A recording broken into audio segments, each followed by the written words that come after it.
Hi, and welcome to another Around Town. I'm Councilman Brown, and today we're at the Readiness Festival for the Church of Jesus Christ of Latter-day Saints to talk about emergency planning and preparedness. The San Clemente City Council proclaimed October 17th is San Clemente Readiness Day to raise awareness of the importance of being prepared for emergencies of all kind, including earthquakes, floods, fires, and other disasters which we may face. Today's event is a great way to bring the community together and educate everyone about the importance of emergency planning. Let's go check it out. You ready to go, Phoenix? Sure. Okay, good. Should we get that wound taken a look at while we're in there? I'm pretty sure we should. Okay, good. That ought to be a lot of fun, and ultimately we'll get a little first aid for you too.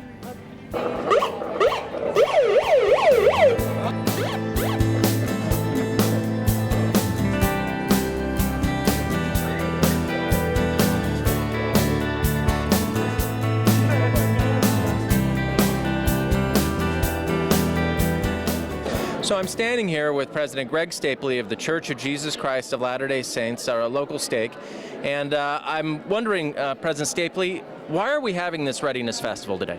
Well, Tim, first, let me thank you and thank the City Council and the city and everybody who worked to make this possible. It's a real honor and privilege for us to be able to partner with the community to put together this Readiness Festival. Sure. We're doing this today because for us, preparedness, readiness is really part of who we are.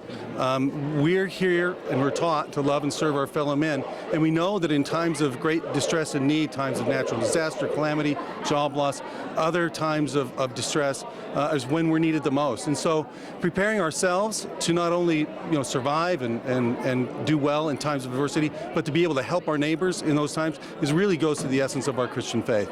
That's wonderful. Well, it's a very worthy goal. As a matter of fact, the City of San Clemente has made a considerable investment in emergency preparedness, and we're really happy to be able to partner with your organization as well as other groups that have come here today. Tell us a little bit about the volunteers that have come out today and the folks that have the booths here that we're going to be interviewing during the day. Tell us a little bit about the people that are also passionate about this and here serving. Thank you. Well, we've got a number of volunteers both from the church and from across the community here today.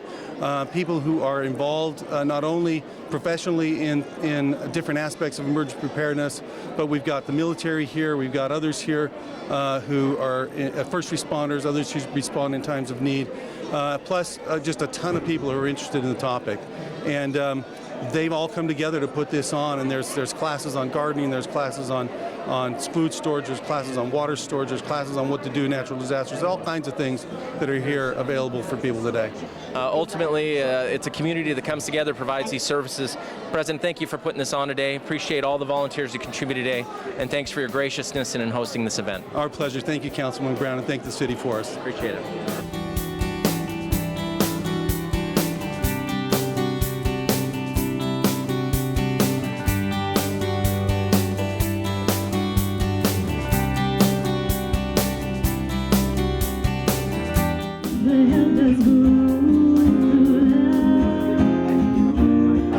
So I'm standing here with Katie Carpenter, the Emergency Services Coordinator for the City of San Clemente.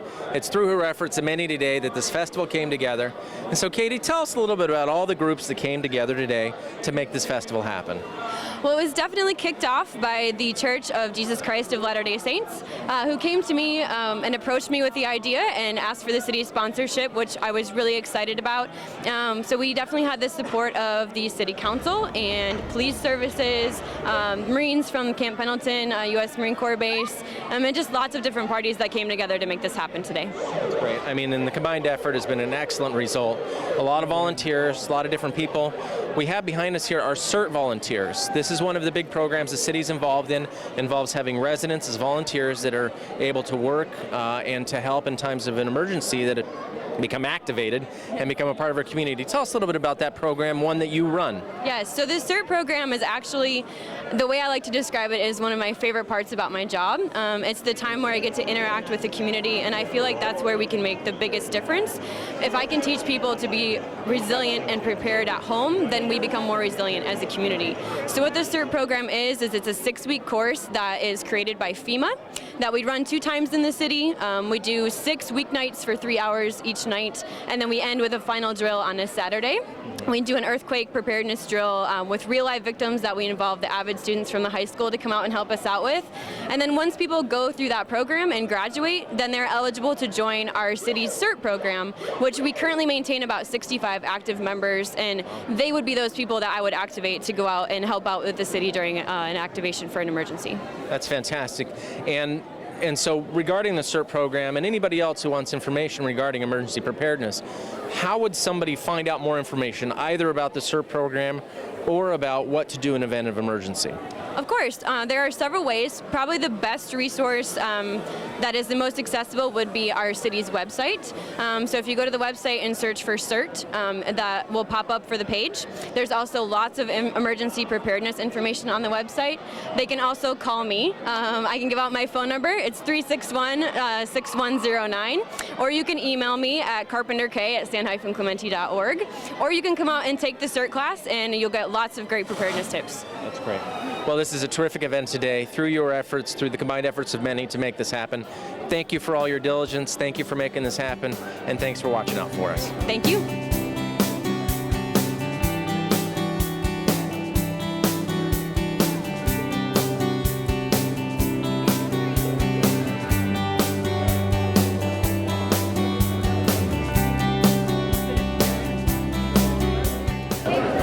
So I'm standing here with the unbelievably cute Rodriguez family who joined us today at the Preparedness Festival.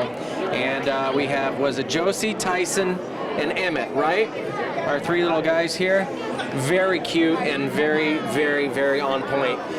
Wanted to ask you guys today, tell us a little bit about what you've learned today maybe at the festival.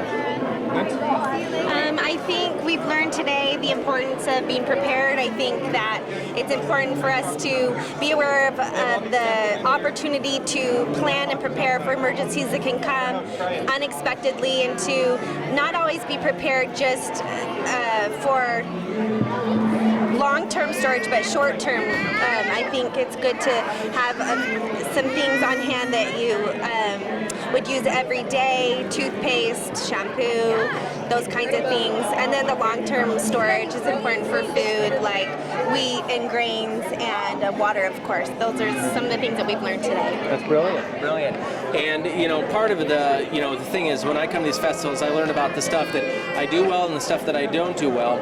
What are some immediate takeaways for you today in terms of things that you think would be the first item that you need to handle, or some of the most important items? I would definitely say water. I think just with the recent drought that we've been in, you just never know. It's pretty much the liquid gold for us down here in California. We don't have a lot of fresh flowing water down here, so I would say the first thing to definitely store up on would be water. That's when it'll get, when the times are tough, you're going to want the water as quickly as possible. Yeah, that's great feedback. You don't have that, you don't have anything. How's it going so far, Gwen?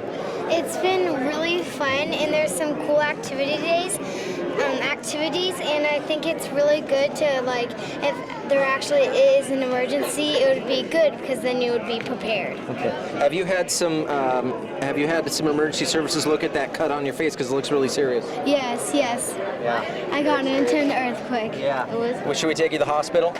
I don't know. I think I'm good though. I think you're good? Okay, well, if you feel faint because you're bleeding out, just let me know, and we'll take care of that, okay? Mom, you're not concerned at all about the cut, are you? No, we're good. It looks like just needs a little Neosporin. We're good. A little Neosporin. So tell us today, Amy, about maybe some of the things that you've learned, or maybe your take on the festival itself. We've been so impressed with how organized it's been, and there have been amazing takeaways from this today, especially I'm loving how Lowe's is here, and they're giving you the 48-hour kits that you can get there, and the list of things that we need for our family, because I had no idea where to start. Yeah, if there was an emergency, I didn't even know where to begin. So this is really helpful. Well, then that's exactly what the point is, right? I mean, today, from what I've seen from the public safety folks and the little coastie that's tooling around here and everything, is that it's highlighting things we need to do in case of emergency. Do you feel like you've learned something today? Yeah, I have, because over there, they taught me what to do in an earthquake. You would get down and on your knees and then put your hands behind your neck. What? I didn't even know that.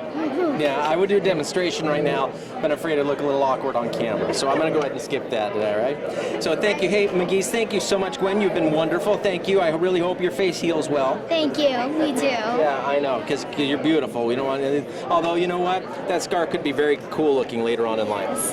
Yes, it could. Maybe for Halloween too. Yeah, hey, just leave it on there for a few weeks. Well, it's been a great day at the Readiness Festival. I've learned a lot, and I hope you have too. The best thing to do with the information received today is to prepare an emergency plan. Prepare one for your family. Make sure you have in it all the relevant information for escape routes, critical information, everything you're going to need. And make sure to include your pets in that. We've learned a lot today. Now it's time to put it into action. I hope we can do it soon, and we hope we can all be ready for the next emergency when it strikes. Thanks a lot for joining us, and please join us next time for Around Town.